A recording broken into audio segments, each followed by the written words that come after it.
আলহামদুলিল্লাহ মেয়ের জন্মদিনে বানিয়ে ফেললাম হচ্ছে একটা ডালা। মেয়েকে উপহার দিব, মেয়ে যাতে খুশি হয়ে যায়। হাজার হোক কন্যা বলে কথা, রহমতের কন্যা।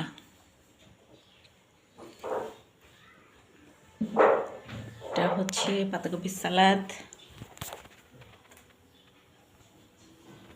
কাবাব, গ্রেভি আলাদা রাখছি। আর এটা হচ্ছে আস্ত মুরগি এবং রোস্ট, কাবাব, ডিম, তো সাদা পোলাও। কেমন হলো আমার এই ডালাটা আমার মেয়ের জন্য সবাই জানাবেন, মেয়ের জন্মদিন উপলক্ষে করা। তো thank you for watching my video. আমার ভিডিওটা যদি ভালো লাগে অবশ্যই সাবস্ক্রাইব করবেন এবং আমার পেজটাকে ফলো দিবেন। ধন্যবাদ।